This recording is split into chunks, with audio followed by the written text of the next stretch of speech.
I'm outworking all my competition. The way we like it, getting ready to get after it. I had my wake-up call. Now it's your turn. This shit's getting ready to turn into a Rocky training montage. You gotta be the hardest workers in the room. And don't fuck the opportunity up.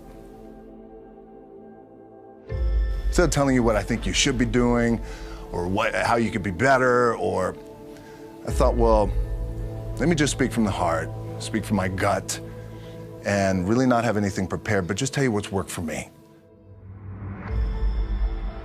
Maybe some of the stuff that's worked for me might work for you. Now, currently, presently, as you guys have your goals and ambitions, NBA championship, MVPs in this room, things like that, but then further on down the line, as you guys continue to live your life. The first thing I would just want to say is, this idea and this notion that you can be anything you want, and you can accomplish anything you want, right? We hear that. You've heard that from the time you were little boys. You hear that now. You're already incredibly accomplished. You can win an NBA championship, MVP of the league. You could become president. You could become governor. You could be in entertainment. You could do whatever you want to do. You guys know that. The thing that has worked for me is to remember the hard times. So, and I'm sure you guys all have your processes, and again, I'm going to tell you what's worked for me. So before a big movie comes out, before, back in the days when I was wrestling with WWE, a WrestleMania match, anything big that would happen, I would always take a moment, and I'd just remind myself, all right, I was evicted when I was 14. We were kicked off the island. We couldn't live in Hawaii. Had no place to live. A lot of shit happened then when I moved to Nashville. I was arrested multiple times by the time I was 16 years old. Like, I remember that. If I were playing on this team, before I lace up, before I get on the court, before I play in these big games, I would remember that. And it allows me then to be present in the moment and understand, holy shit, the stuff I have around me right now, this is the shit that I dreamed of when I was a kid. I am here. I played for University of Miami, played for great teams. Warren Sapp, Ray Lewis, they were my teammates. They were balling. Warren Sapp was playing tight end that time. I was starting defensive tackle. They moved him over to D-line. And he looked at me, he's like, yo, dude, I'm gonna take your spot. I said, you ain't taking my fucking spot. He said, I'm gonna take your spot. I said, no, you ain't. We battled, and he took my spot. Now, you can imagine how that fucked with me, because there goes my opportunity. He went in, switched to defensive tackle, lit the world on fire. Well, what that did, it crushed me, it crushed my dreams. I had a piss poor senior year, zero production, no NFL, no combine invite, nothing. Finally went to the CFL, Calgary Stampeders, making $250 a week Canadian. Now, I had to send that shit home to my wife at that time. Had no money. So I remember that. When I got cut from Canada, I had $7 in my pocket. And I always tell that story. So now my production company is $7, advertising agency is $7, everything is $7. So I always remember that.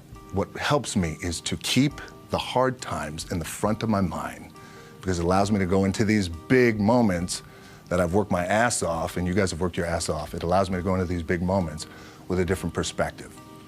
What it also does for me, and again, this is what works for me. I keep my back is up against this motherfucker every day. It's against this fucking wall. It's up against this motherfucker because it's what I believe in. And when my back is against this motherfucker, then there's nowhere to go but that way. That's it. So I feel like this could be something, an ideology and mindset that could help you, if you look at it that way.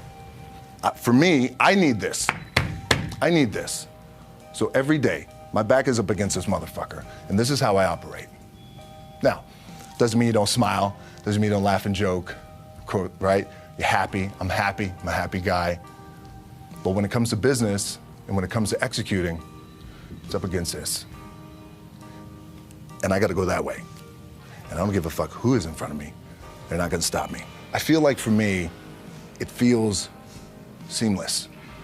The prep is where the character's made. And I just don't mean the character I play, I mean the character in here. So for me, the prep is getting with the director, getting with the producers, getting with the writers, so in essence, it's like getting with all your coaches and your different position coaches and all the meetings that you have to have, right? So that's the work you put in.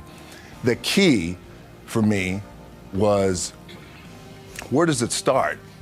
What's the anchor? What's the anchor? So I could have all these ambitions, and you guys have all these ambitions, which is great. It's important. I'll play this role, you'll play that role. I'll execute this thing, and it'll come out this summer. You guys will execute this thing during the summer, right, when it's time to really put in a lot more work. But the key with me is just always finding what the anchor is. And the fucking anchor is getting up at 4 o'clock in the morning every day before anybody else and grounding my thought process is in the no one will outwork me. No one. I love and I respect you guys. You motherfuckers won't outwork me. All starts with this. 2 hands, putting it to work.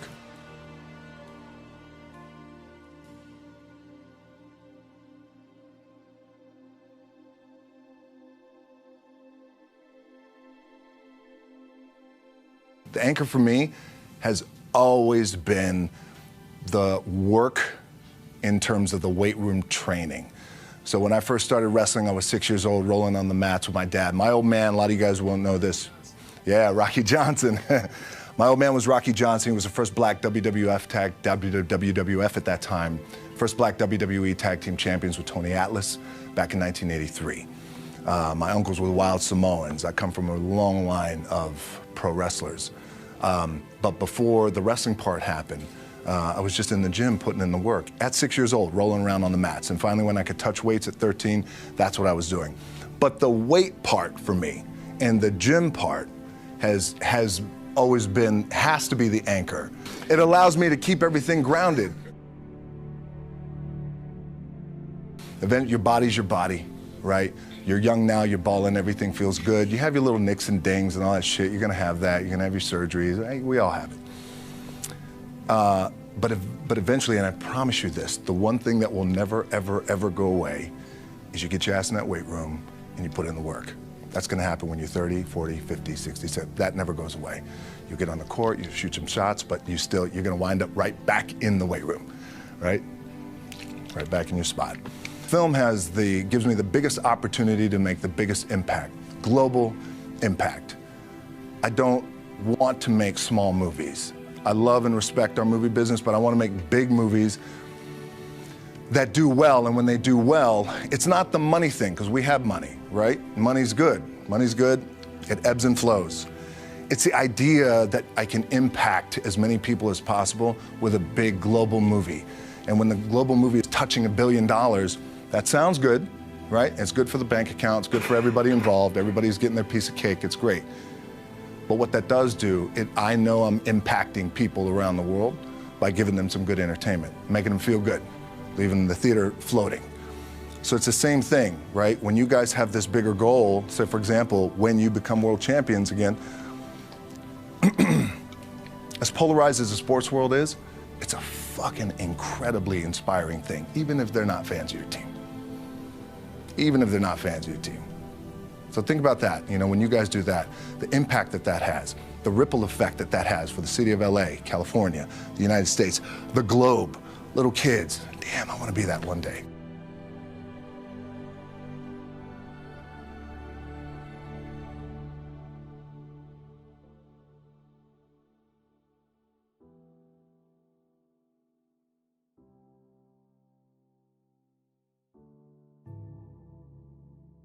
And the thing that the WWE taught me, which I think you guys can take away and it can apply to a little bit of your practice and your business and your gameplay, is WWE taught me to always listen to the people. You always want to listen to the people. So when I would go out, look, you go out, there's always a lot of ego, and I want to do my shit, and then another wrestler will say, oh, I want to do my shit, and I want to do my finishing move, let me do my finishing move. I got to look good, I got to do all this. My last match in WWE, I'll share this with you guys too, is that, again, because there's a little bit of takeaway here from all this shit, is I wrestled John Cena, and I went in, I think it was 2013, I went in WWE champion, and we went in MetLife Stadium.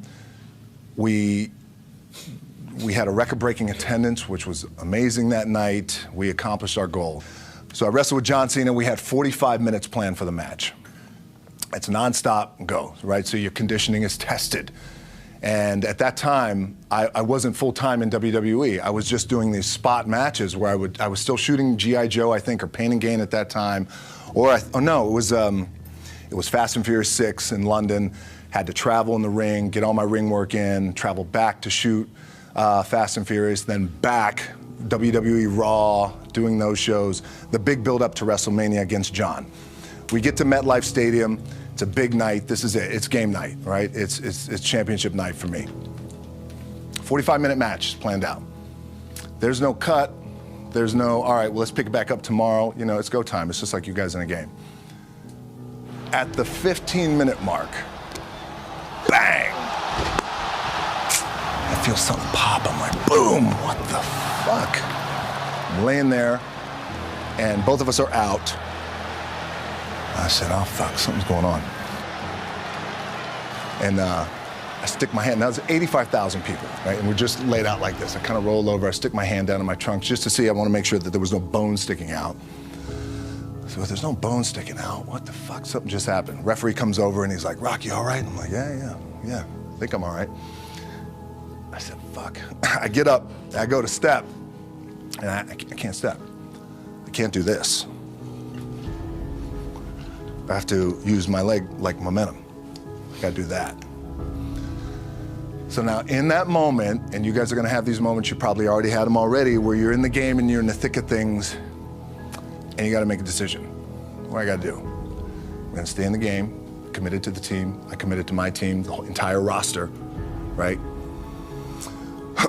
And in the world of wrestling, when you have a big show like this and you have a big main event that the entire show is based around, the wrestlers will come up to the two people in the main event at some point all throughout the night in the locker room and just be like, hey, thank you for the house. I appreciate it. Thank you for the house. And what that means is that's their way of saying thank you for helping draw 85,000 people and putting a lot of fucking money in my paycheck, in my bank account. Thank you for the house. We got a lot of thank you for the houses that night. Bang. This happens, and now I realize I can't move my leg. And I got 30 minutes left of this match. And it's not just like fucking around. I mean, these are like, we got to put on a show. There's a lot of big flying and suplexes and all that. So I could tell the ref says, are you okay? And I have one moment. In this moment, it was a defining moment. I could either tell him, no, I'm done. He'd give the signal, match is over. Or, let's keep going. And again, this is a little takeaway for you guys. If you ever have this moment, I'm sure you have. If you haven't, it's coming. We have this decision. And I said, no, let's keep going. I said, how much time is left? He's like, 32 minutes. I'm like, fuck, okay. Rest of the whole match, couldn't move, doing everything like this. I'm getting scared because I'm thinking, man, well, what happens if I pinch something or something like, you know, I don't know, your mind starts fucking with you in the moment. There's 85,000 people, your adrenaline's rushing. Thinking, man, what happens if I'm gonna lose my leg or some shit like this, if I've just done something to my artery? Final move of the match is his big finishing move, and I remember I'm getting up and I'm turning like this because I have to fall into him. He's gonna hit me with his big finisher. It's like a massive suplex where I go over his head and fucking slams me down. And I remember turning into John, and he says, and I remember thinking to myself, God, please don't let this be too bad. Just take care of me. Take care of me. Bang! I feel boom! Now I don't know what the fuck just happened. Now luckily the match is over. He pins me, 1, 2, 3. Comes in the back, I get to the back, I can't move. Now I'm getting a little nervous. And doctors come in, John comes in, you okay? He comes in, we always like to celebrate with booze. He brings like moonshine, like legit moonshine. It's like crazy white boy shit that they bring, like in a jar. This is moonshine. Hey, let's have some moonshine. It's okay. Don't know what's happening. Rush, get on a jet, rushed home to my doctor's down in Florida, and get an MRI. Find out that I have completely torn my adductor, the top of my adductor and my top of my quad off my pelvis. Yes, really, really fucked up. So it's a very long story to tell you. What I was proud of was to walk out on my own, but not only that, but in this fucking moment where the odds are against you, people are watching, your team's depending on you, You either say I'm done, or this shit, whatever the fuck is going on, it's temporary, and it may fuck me up at some point down the road. But I'm not gonna let this opportunity go by without giving it my all.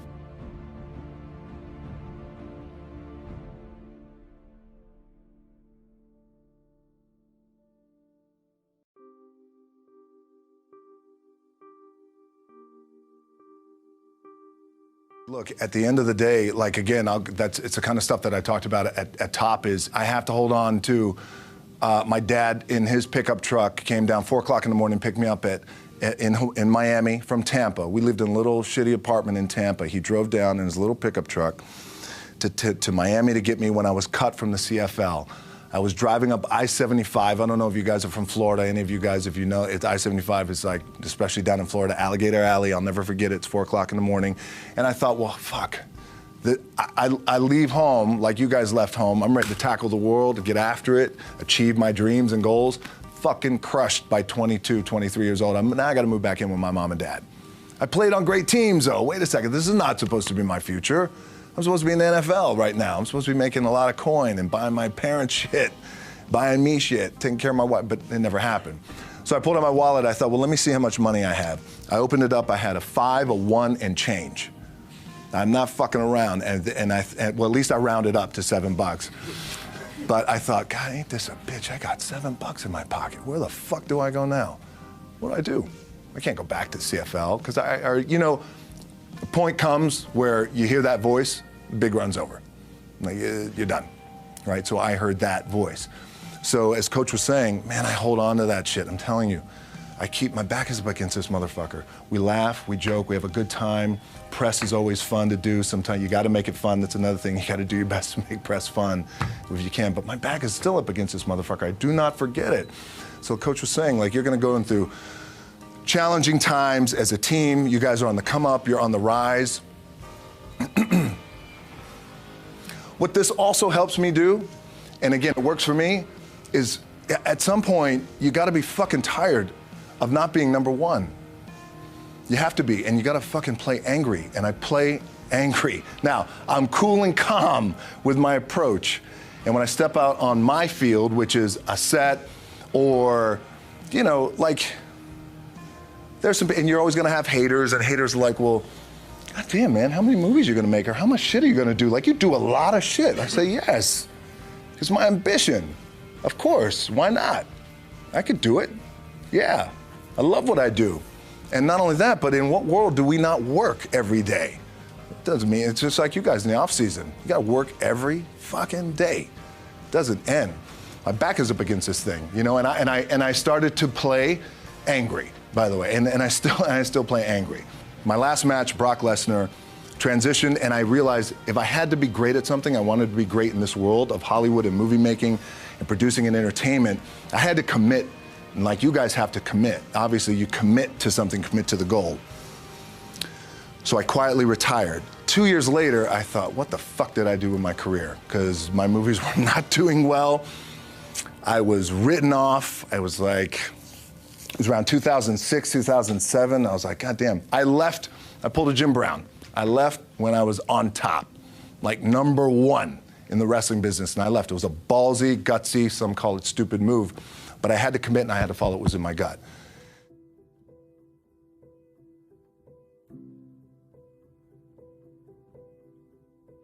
I'll share this with you guys, and Will Smith is my boy. And I sat down at that time with the agency I was with, and they said, what do you want to accomplish? I said, I want to accomplish the world. I want the world, and I want Will Smith's career, and I said, and I mean this respectfully because I know he's here at this agency with us, I want to do it bigger and better. And they looked at me like I had 3 fucking heads, and they were like, okay. But I still stayed focused, and I still had still put in the hard work with my 2 hands, and that's it. And that's what it comes down to with you guys too. You know, look, I appreciate you guys giving me the time. I enjoyed this back and forth, rapping a little bit. But the one thing I do want to leave you with is, as you guys know, there's nothing you can't accomplish. You're gonna go on, you're gonna become world champions. The key for me, well, I think one of the keys is Remember where you came from. Keep that shit in the front of your mind, and when shit goes bad and it goes sideways, a lot of shit does, you're getting booed out of the fucking building, or you're coming through this injury, or people are writing you off. Oh, you guys ain't gonna fucking make it. You know, any of that shit. You gotta keep it in here. And it really has to, it should drive you. It should. It works for me. It should drive you. You got all the talent in the world. It's all here. It's all here. Everybody's the next best thing. Everybody's the thing. Everybody's the best. It's all here. But goddamn, I want to do it better. I'd want to do it better. I don't know how that is, because they even said to me, well, how do you do it better than him? This was in 2006. I said, I don't know. But I do believe there's a better way to do it and a different way to do it. Maybe it's through social media, connectivity, global, I don't know. Let me understand the market, all that. And here I am.